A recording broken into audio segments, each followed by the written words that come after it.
bajo tu bendición voy a limpiar este mundo con mi instrumento, con este instrumento que tú me has entregado, Padre, Señor, en el nombre tuyo y de la Virgen Santísima. Dios le daba orden de limpiar a la sociedad de los criminales, de los psicópatas. Apóstol de la muerte. El pastor mató a 25. ¿Psicótico o psicópata? El depredador y sus víctimas. Se creía enviado de Dios y asesinaba gays y drogadictos para limpiar el mundo. ¡Apaga la moto, mierda! ¿No me escuchas? ¡En nombre del Señor! ¡No! Entonces, a veces en un mes mataban 2, 3, se descansaba un mes, luego había otro asesinato y todos eran con disparos, ¿no?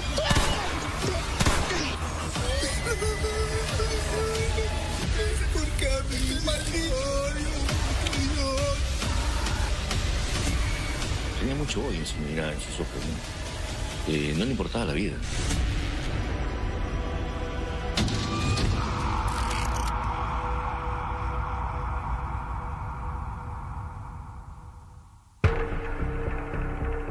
Asesinó a sangre fría a 25 personas. No tuvo piedad de mujeres, ancianos y niños. Era un demonio de la noche que siempre ultimaba a sus víctimas con un certero balazo en la cabeza. Este sujeto disparaba en la cabeza, ¿no? O sea, un instinto criminal absolutamente centrado en el placer. Él sentía seguramente placer al matar a la gente, ¿no? Limpio, gente. ¿Limpio? Sí, limpio. Acá. ¿Por qué? ¿Eran personas sucias? Sucias, corruptas. Son gente que no debería estar acá. Son fumones, homosexuales, maricas, fumones, violadores. ¿Tú los conocías? Sí. ¿Los habías seguido? Sí. Lo que llama un poco la atención es que, de acuerdo a lo que la policía informaba, casi todos tenían, digamos, el mismo modus operandi. Generalmente disparos a la cabeza, ¿no? Y ya luego Nakada declara que era para que no sufra, decía entre comillas. La mayoría de sus crímenes los realizó en Huaral, ubicada al norte de Lima. Durante varios años se mantuvo impune, asesinando a personas inocentes. Por mucho tiempo, el pueblo de Huaral vivió aterrorizado, pues nadie conocía la identidad de este monstruo. No se salía así nomás sola a la calle, porque como se hablaba de que estaban asesinando y no se sabía quién era, entonces la gente andaba en sus horas, no miraba para todos lados. ¿Todos eran sospechosos? Todos eran sospechosos, así es. Mucha preocupación, mucha zozobra. La población a veces en las noches no quería salir. Los taxis de la Plaza de Armas, que hacían el servicio de taxi, no querían irse a lugares lejanos, como Wanda, Ucayama, o irse de repente a la zona de La Esperanza, ¿no? Porque tenían miedo. No se sabía quién era el asesino, no se sabía. La población andaba muy alarmada. Era algo también desesperante porque de noche no se podía caminar. De noche todo el mundo tenía miedo, ¿no? Porque este señor salía de la nada y se le llevaba a las personas y le daba vuelta, pues. ¿Cuál era el comentario entre la población? Hay que cuidarnos bastante, ¿no? Que no hay que estar en la calle de noche, porque este señor se llevaba, pues, a los homosexuales, a los tramposos, a los drogadictos se lo llevaba y le daba vuelta, ¿ves? Porque él decía en su mente que eran escoria ¿no? para el mundo, ¿no? Sí, tenía miedo de salir. Ya nadie quería salir en la noche, ya. Porque sobre todo ya nadie quería tomar, ya nadie quería drogarse. Era el temor que había ahí en Huaral, pero él empieza en Chancay, después se va a Mala también. Y termina en Huaral, escondido, trabajando en el taller, ¿no? Aseguraba ser un enviado del cielo, un justiciero. Sin embargo, en la oscuridad de la noche, revelaba su verdadero rostro, el del asesino más desalmado que ha visto el Perú. ¿Le robabas para matar? ¿O no matabas para satisfacer tu...? A veces tenía cólera, pero la mayoría es gente corrupta. ¿Y cómo te sentías luego que lo asesinabas? O sea que cuando eran personas malas no tenía remordimiento. ¿Ya? Cuando eran personas que a veces de repente podía ser un bien, me sentía muy mal. El llamado apóstol de la muerte realmente era un limpiador social, un personaje que apenas tenía educación. Sin embargo, tenía heridas. Sin embargo, tenía la fijación de limpiar al mundo de lo incorrecto, de lo amoral. No controlaba el impulso, cedió a sus bajas pasiones y a esa voz que lo perseguía y le decía que solo debería matar.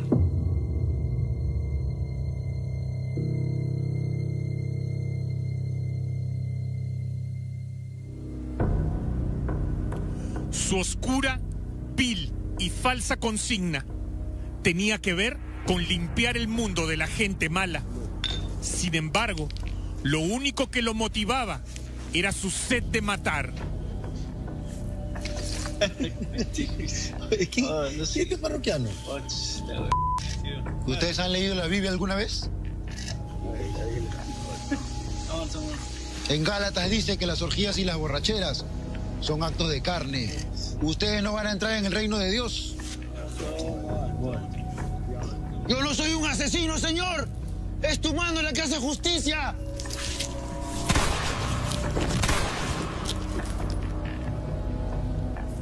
Te tocaba la puerta o donde te encontraba, no mediaba palabras, o sea, simplemente ejecutaba. Disparaba.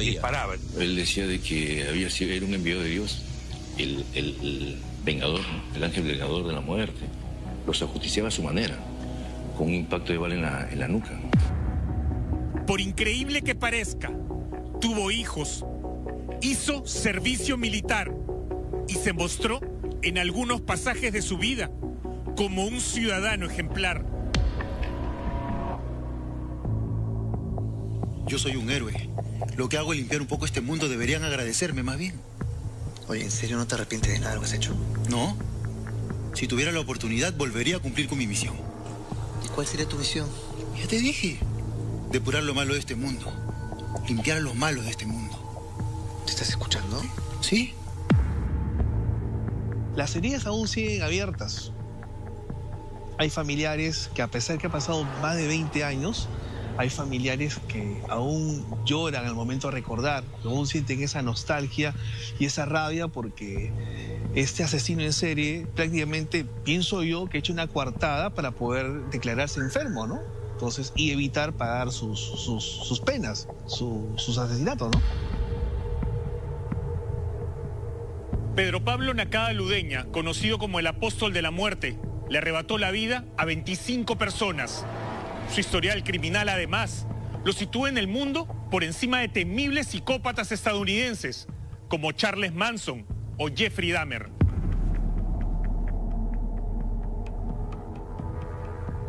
¿Quién era este hombre? ¿Cuál era el origen de su maligno accionar? ¿Por qué mataba? ¿Cómo fue capturado? ¿Qué le dijo a la policía y a las autoridades judiciales?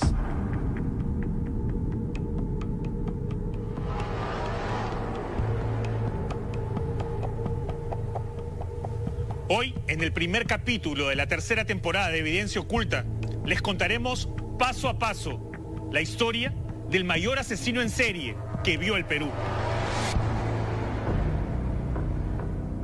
Pedro Pablo Nakada Ludeña nació el 28 de febrero de 1973 en el distrito del Agustino. Nakada Ludeña tenía 10 hermanos y, de acuerdo a las declaraciones que le dio a la policía, su infancia fue casi un infierno.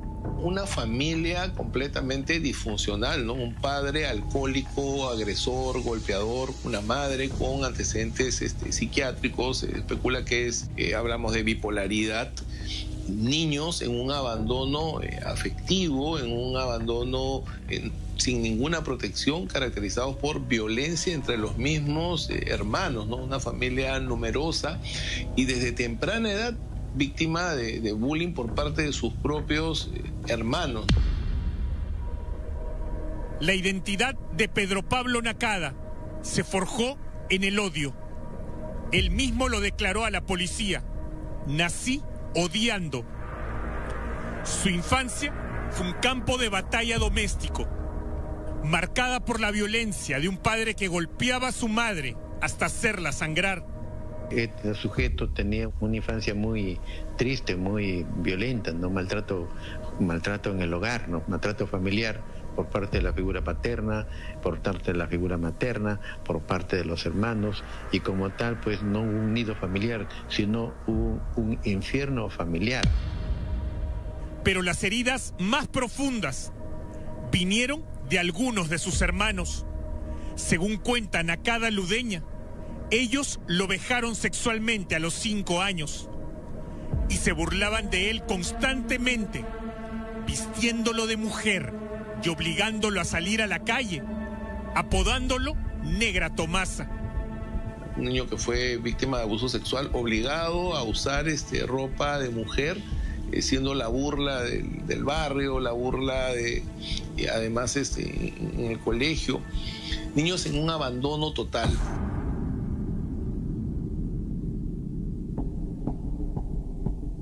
Este entorno de abuso y bullying sentó las bases de un trastorno de personalidad con características antisociales y esquizoide, que los peritos policiales identificaron como un desfogue de ira, rencor y venganza acumulada. ¿Tú sabes lo que es que tus propios hermanos abusen de ti? No sabes. Yo estaba solo en este mundo. ¿Y acaso crees que eso es excusa para todos los asesinatos que cometiste? Sí.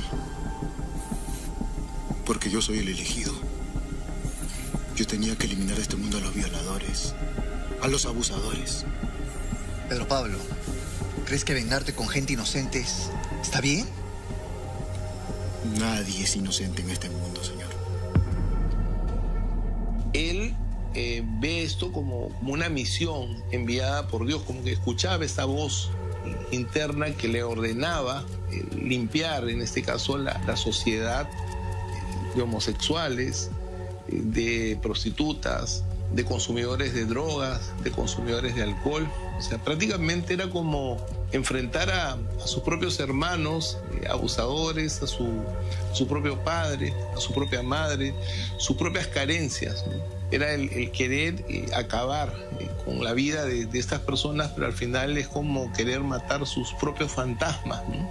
El psicópata más peligroso para la sociedad es el psicópata criminal, que tienen una mente asesina, que no tienen control de impulsos, que no tienen sensibilidad, viven para afuera, no tienen valores y como tal se comportan como seres animalizados. Es decir, tienen instintos, tienen impulsos, tienen deseos. Desarrolla una serie de situaciones de fijación contra personas débiles, contra personas que están en la calle frágiles, porque era su forma de vengarse del daño sexual que le habían hecho. Él elige gente que no está sobria. Él elige gente vulnerable, elige alcohólicos, elige personas distraídas, elige personas que están en parques, les dispara por la espalda, siempre por detrás. Tiene una suerte de rencor con determinado tipo de personajes a los cuales él considera amorales y tiene la fijación de querer castigarlos hasta matarlos. Nakada le contó a la policía que apenas con el 3er grado de primaria intentó acabar con su vida en 1990. Sin embargo, su amago de suicidio falló. La carrera asesina de Nakada comenzó con la crueldad más elemental. Entre los 9 y 10 años, decidió matar y se entrenó con animales. Le quitaba la vida a indefensas gallinas y perros. Su romance con la muerte empezó desde muy chico.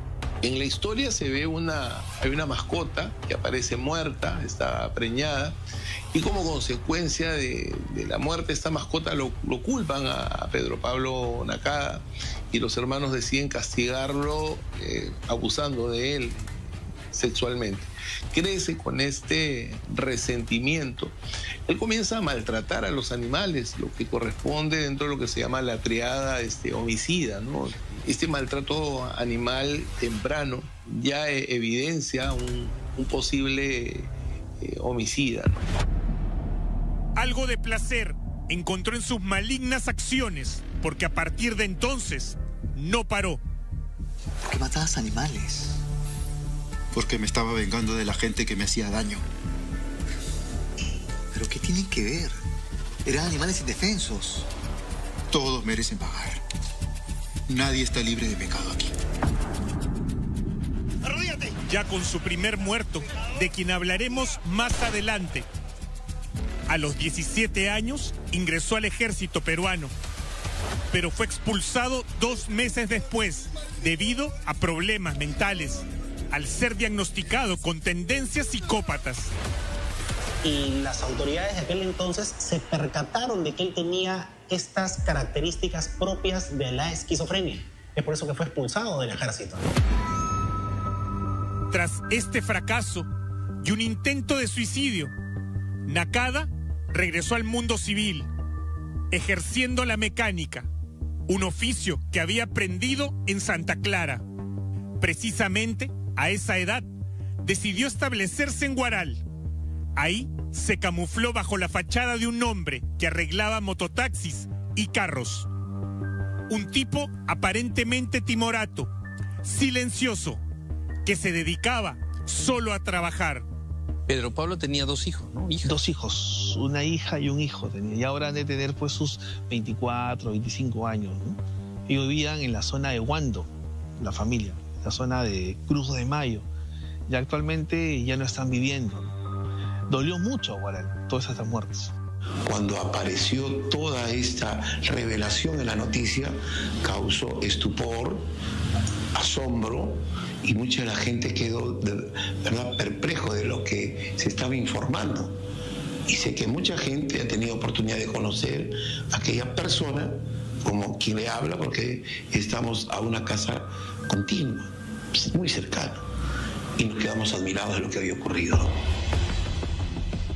Según el libro inédito del coronel de la policía, Víctor Reboredo Farfán, titulado El Apóstol de la Muerte, el apellido paterno original de este asesino serial era Mesías. Sin embargo, en el año 2003, este criminal logró cambiar de nombre tras ser adoptado por un ciudadano japonés, quien lo ayudó con los papeles por la suma de 900 soles. De acuerdo al coronel Reboredo, uno de los oficiales que investigó a fondo este caso, Pedro Pablo buscaba aprovechar las facilidades de viaje a Japón que se ofrecían a los descendientes nipones en ese momento.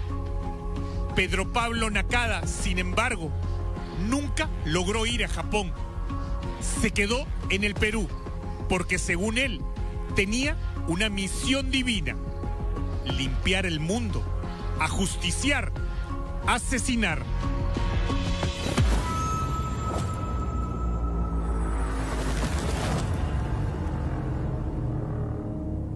A los 16 años, Nakada trascendió del animal al hombre.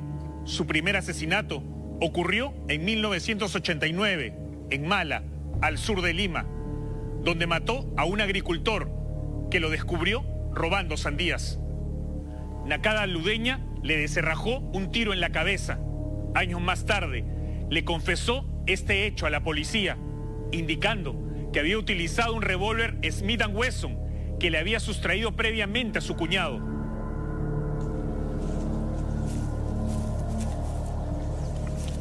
¡Ey! ¡Ey! ¿Qué haces ahí? ¡Deja de salir al piso! ¡Arrodíllate! ¡Arrodíllate! ¡Ladrón de muchacho, pecador! ¡Basura! No.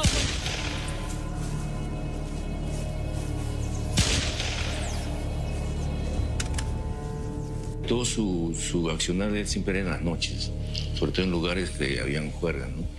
Y él empezó en Chancay, con su primera víctima, ¿no? Y durante un año, hasta el 2006, que fue su captura, se sumaron unos 25 crímenes.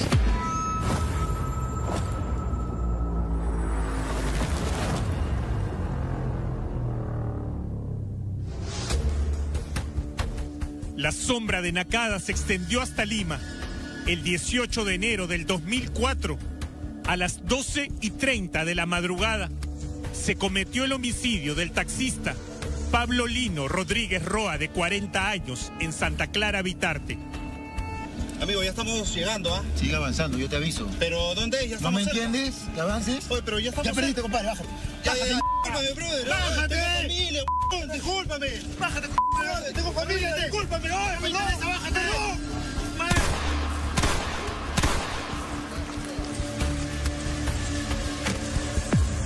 Este crimen fue el resultado de un robo agravado para sustraer su vehículo, Station Wagon. De lo que yo pude indagar o investigar en aquel momento, junto con el grupo del mayor Reborego en aquel momento, era de que él realizaba estos asesinatos pero por lucro, por dinero, por robarles en realidad. Y otros que, como le manifesté también previamente, por callar o silenciar a testigos que eran vecinos, digamos, del lugar donde tenían este inmueble, donde reducían los vehículos que eran producto del robo.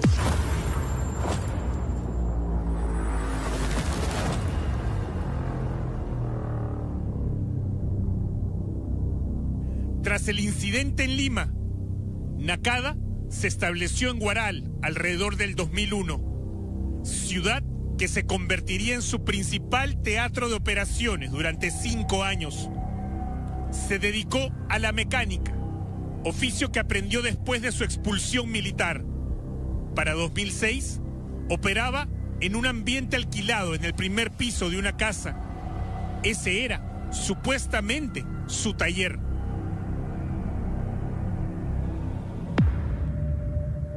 En Huaral conoció a varios sujetos de mal vivir que se convirtieron en sus cómplices en diversas fechorías. Él se consiguió pistolas, se consiguió cuchillos, llegó a ahorcar a personas. ¿De dónde conseguía eso? Es común en los homicidas múltiples asociarse con delincuentes. Él comenzaba a buscar pistolas, cuchillos, y los delincuentes de Huaral... ¿Lo abastecían? Lo abastecían. Sin embargo, la confianza era un lujo que Nakada no se permitía. Sus propios cómplices le tenían miedo, sabiendo que podía matarlos en cualquier momento. De hecho, Nakada asesinó a Gerardo Cruz Livia, su socio en el robo y asesinato del 2004. Nunca tuve amigos. Los amigos te hacen propuestas. Por eso decidí matarlos también, le confesó Nakada a la policía. Pablo, ya es mucho día. ¿Cómo es con la plata? ¿De qué me estás hablando? No te hagas el carro. No, yo no tengo nada que ver ahí, compadre. Escúchame. Te estoy esperando la plata de hace una semana, ya. Vete, compadre, ya vete. Oye, escúchame, ya, es la última vez que te pido mi plata de... Estoy diciendo que te vayas, no me jodas. Cálmate, cálmate, somos amigos. Yo no tengo amigos, yo tengo seguidores. Siempre y cuando la persona que quiera limpiar socialmente a la humanidad encuentre un personaje que tiene rasgos que él rechaza. De repente sus amigos eran bebedores y de repente sus amigos se divertían, o a lo mejor existían los recuerdos de un bullying, de una mofa, de un rechazo. Son suficientes detonantes para que surja la ira, la rabia y la idea fija de que sus amigos se convierten en una amenaza y que deben ser eliminados para la sociedad. Y la mirada de Nakada es lo que de repente ha impactado mucho, no solamente a la gente de Huaral, sino a los que han visto su mirada profunda, sin nada de arrepentimiento, etc.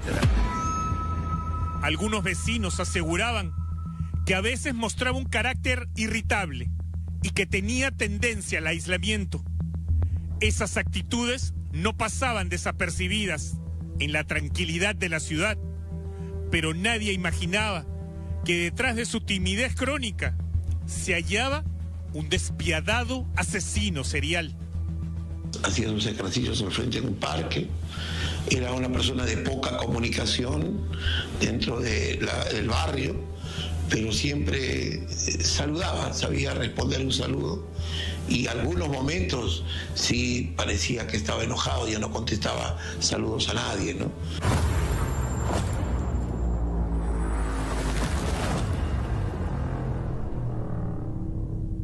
Debemos recordar que Pedro Pablo Nakada Ludeña es catalogado como el mayor asesino serial peruano. Se le atribuye la muerte de 25 personas. Todo lo declarado y confesado ante la policía es espeluznante. Cuando se le preguntó por sus víctimas, respondió: no las cuento, simplemente las mato. Su motivación declarada era divina: cumplir con la misión que Dios le había encomendado, limpiar el mundo de la escoria. Afirmaba odiar a los homosexuales, a quienes llamaba maricones.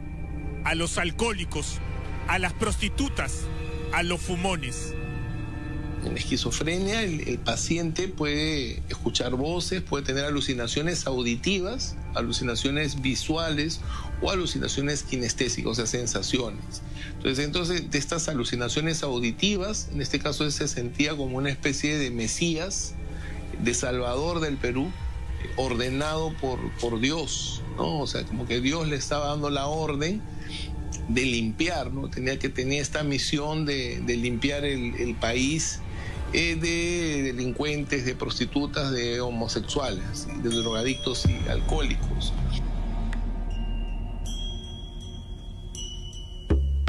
No obstante, el análisis forense de la División de Homicidios, en el intento de desbaratar la máscara de apóstol justiciero, estableció que su accionar tenía, en muchas ocasiones, el móvil del robo agravado. No solo le arrebataba dinero a sus víctimas, también conseguía la fuerza, vehículos y hasta armas de fuego. Él, para poder seguir esta misión, necesitaba agenciarse de dinero, y para obtener este dinero él comienza a delinquir, y para eso comienza a planificar estos robos, estos asaltos. Las opiniones de los expertos están divididas sobre los fines que llevaban a Nakada Ludeña a matar. Algunos, como el doctor Sarabia, aseguran que la esquizofrenia y psicosis se apoderaron del asesino. Otros, como el fiscal Alfredo Benavides, quien vio el caso de cerca, creen que sobre todo Nakada era un delincuente, un vil criminal, un ladrón. Yo considero que no. Ha habido exámenes psiquiátricos que le han hecho para determinar su grado de esquizofrenia o no, lo que él podía padecer o padecía según lo que él señalaba, pero con el conocimiento y la premeditación de todos los actos criminales que realizó, todos los homicidios que realizó, una persona pues que no es cuerda, no está dentro de sus cabales, no planifica de esa forma, y teniéndolo en mente también tan claro, pasado tanto tiempo, y recordaba con detalles cada homicidio que había cometido. Se creía místico. Él, por la esquizofrenia, pensaba que Dios le daba órdenes de limpiar a la sociedad de los criminales, de los psicópatas, de las prostitutas y de los gays. Esa es en la parte, digamos, de la esquizofrenia. Pero de parte de la psicopatía es el robo, ¿no?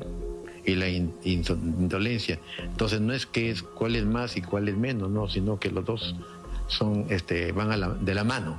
Él fue considerado como una persona consciente de sus actos, porque en nada alteraba las funciones mentales, llámese pensamiento, percepción y conciencia.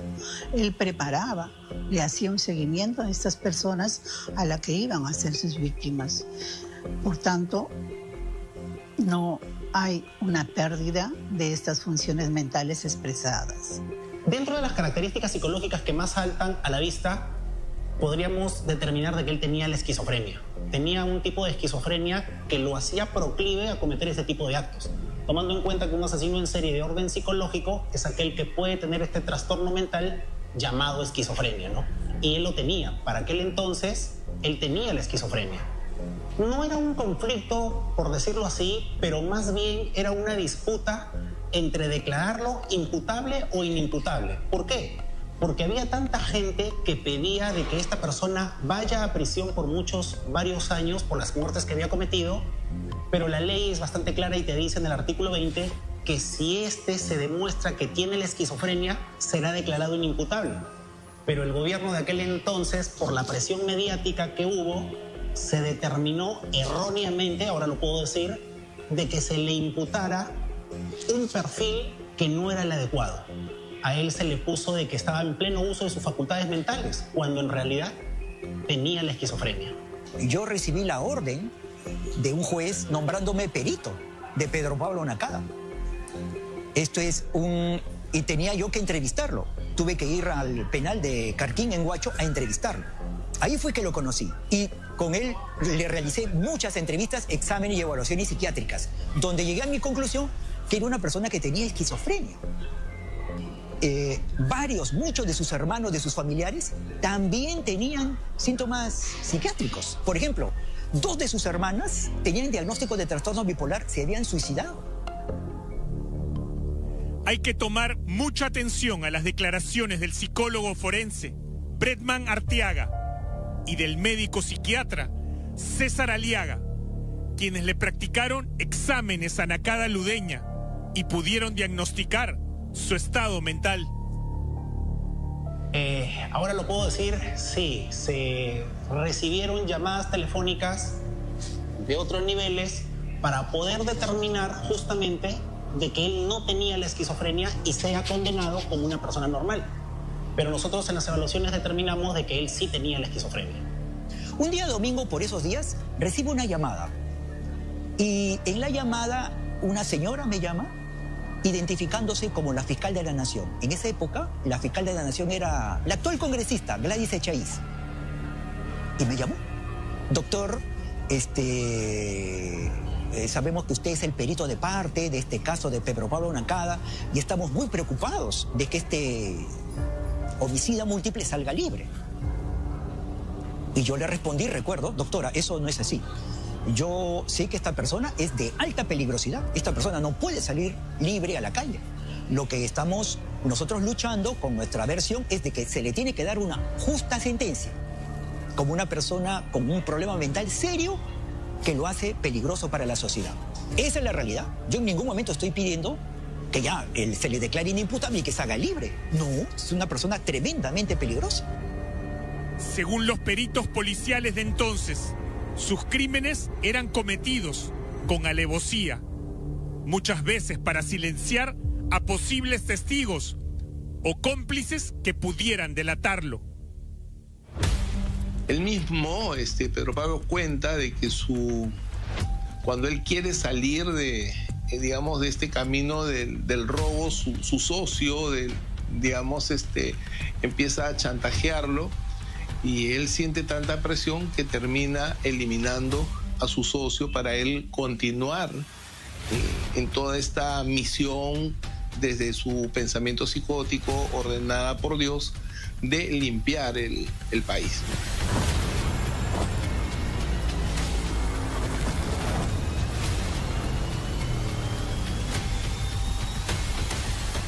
La marca registrada de Nakada en todos sus crímenes fue la ejecución limpia y silenciosa. Todas sus víctimas recibían un proyectil de arma de fuego en la cabeza. Recuerda que cuando tú estudias para poder disparar, das tiro al blanco.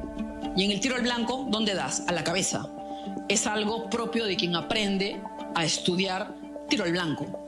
Es un aprendizaje de escuela, pero además es un aprendizaje por cultivo, porque lo ha visto, porque se los han enseñado, porque lo ha visto en policías. Y además sabe que un disparo en la cabeza es mortal. Un disparo en la cabeza se acabó. Gané y murió. Entonces lo tiene claro. Estaba en una situación, si bien enfermo, consciente del acto técnico, mecánico y de su obsesión y su necesidad de matar. Era tenebroso, diría. ¿Por qué? Porque se moría y no sabían quién era. Y eso se volvió, ¿no?, de rutina. Pues, o sea, hoy día y pasado otra vez. Y todos los casos que habían fallecido por él eran iguales. O sea, bala y lo cortaban. O están matando en Huaral. Hay muchos asesinatos en Huaral, ¿no? Entonces, a veces en un mes mataban 2, 3, se descansaba un mes, asaltos por aquí, luego había otro asesinato y todos eran con disparos, ¿no? Ahora es que nosotros los cambiamos, pues, a los pacientes fallecidos, ¿no? A la hora que cambiamos, mirábamos si había golpe o una cosa u otra. ¿Qué encontraban en esta víctima? No. Aparte del balazo. No, tenían efecto de punzo cortante. Cortes, en algunos cortes. Pero eran así, ya está. Superficiales, ¿no? Pero ya eran fallecidos. O sea, como que, lo disparo, pero dejo una marca. O sea, fui yo. Los cuerpos de sus víctimas solían ser hallados en lugares aislados, desolados y agrestes, como canales de regadío o descampados. Él se tenía información de que él era instructor militar él mismo elaboraba sus silenciadores, ¿no? Artesanalmente con las sandalias, ¿no? Las perforaba, las apiñaba dentro de un tubo que lo acondicionaba al arma para que no emite el sonido del disparo, pues, ¿no? O al menos reduzca el sonido. En base a la información recibida, hemos evidenciado que todos los cadáveres presentaron lesiones ocasionadas por proyectil de arma de fuego. Algunas han sido ocasionadas por disparos con pistola y dentro de las pistolas hay diferentes marcas de pistolas. Asimismo, también hemos evaluado la información y hemos identificado que la persona había colocado silenciadores a las pistolas para ocasionar este tipo de muerte.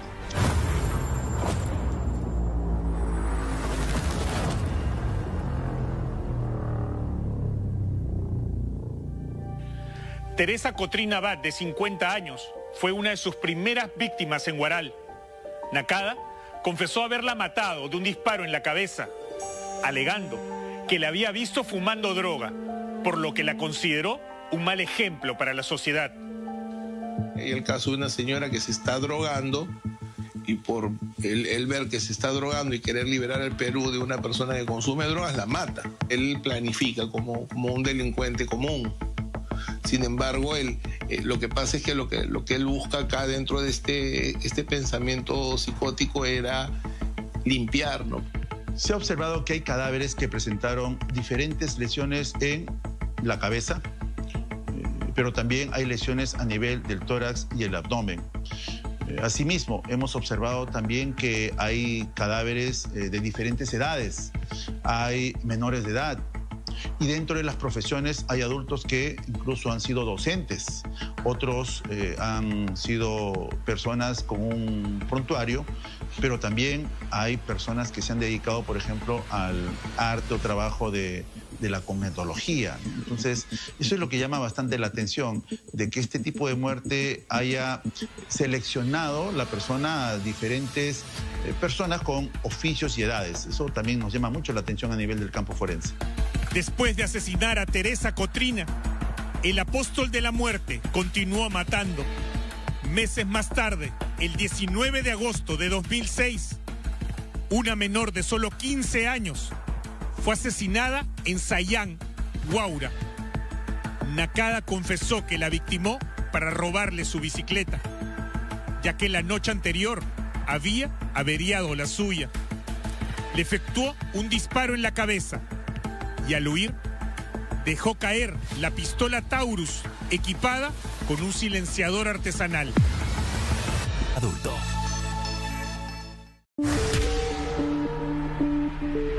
Luego de estos crímenes vendría una racha brutal que incluyó a taxistas y mototaxistas, la mayoría victimados para robarles el vehículo o el dinero. Fuera de trago, estás sentado tomando, ¿no? Ah, mano, ¿qué trabajas? Maneja borracho tú. No, ¿cómo maneja borracho? No, para la moto. Ya aprendiste ya para la moto. ¡Apaga la moto, mi! ¿No me escuchas? Ya, tranquilo. Bájate. Tranquilo, ¿qué pasa? Tranquilo, ¿qué? Bájate. Bájate, ya. Bájate. Ya, tranquilo, bájate.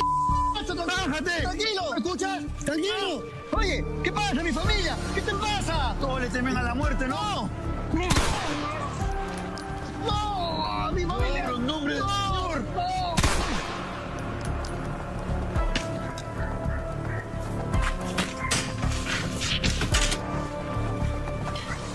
Como que cuando no llega, estábamos ahí. Mi compañero llega, dijo, pero hoy tu cuñado está botado arriba en ese cachete. Y ahí ya la gente ya estaba yendo ya y ya estaba, pero ya... ¿Lo reconociste? Sí, pero también jodido. Prácticamente daba miedo salir. Y yo debo banco, yo debo junta. Tengo mis hijos que tengo que también, por lo menos, tengo que hacer llegar a la casa. Claro. También daba temores.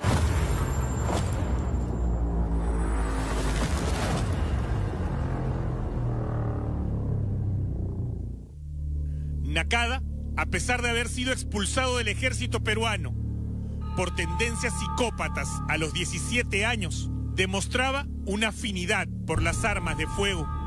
Él le confesó a la policía que adquiría sus armas en el mercado negro y en ocasiones se las robaba a sus víctimas.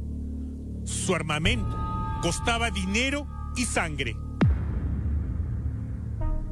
robaba para comprarse balas. Para comprarse balas y conseguir los armamentos, porque esos armamentos eran de segunda mano, no eran nuevos. Y eran pistolas automáticas. Entre las armas que se le incriminan o que él confesó haber usado están una pistola semiautomática marca Jennings Firearms, una Taurus calibre 9 milímetros corto, una Astra calibre 9 milímetros corto, un revólver Smith & Wesson y otro marca Philippines, calibre 38 corto, y por último, una pistola Baikal 9 milímetros. Claramente era un asesino experto. Nakada Ludeña era muy consciente de lo que hacía.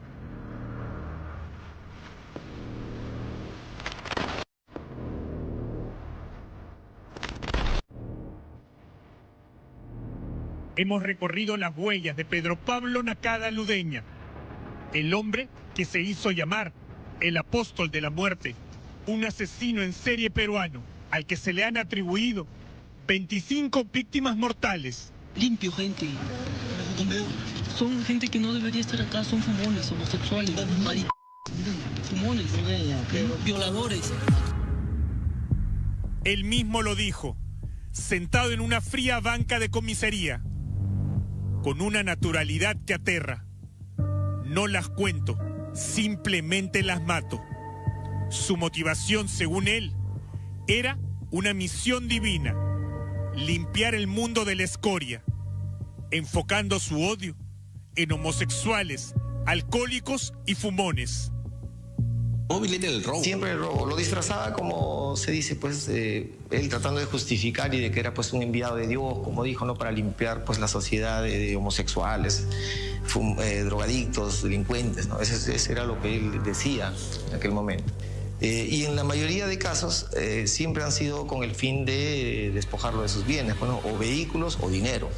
Y ojo, estamos hablando de las muertes que han sido acreditadas. Y ya hay asesinatos que no están siendo acreditados, ¿no?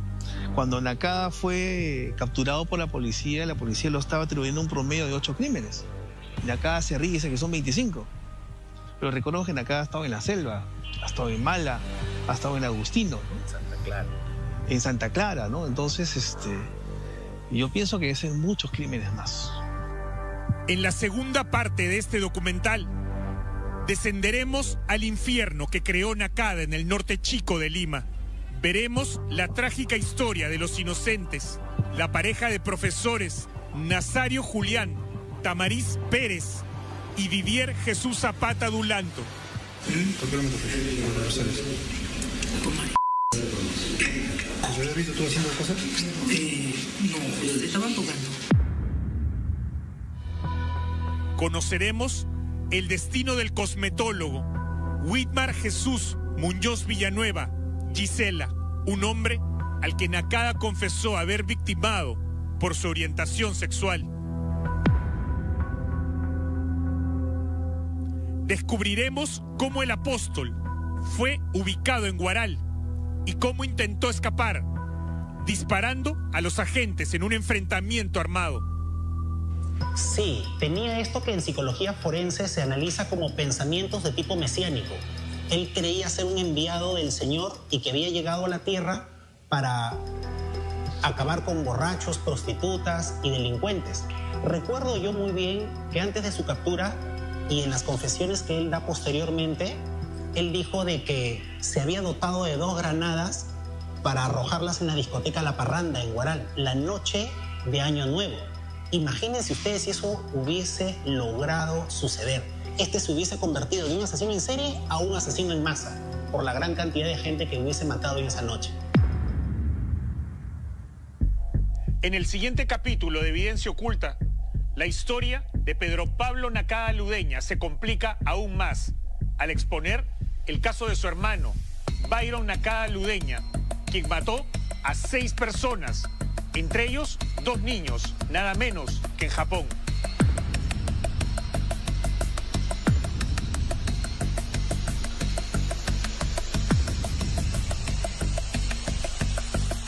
No se pierda la segunda parte del Apóstol de la Muerte para desentrañar el horror que corría por la sangre de los Nakada Ludeña.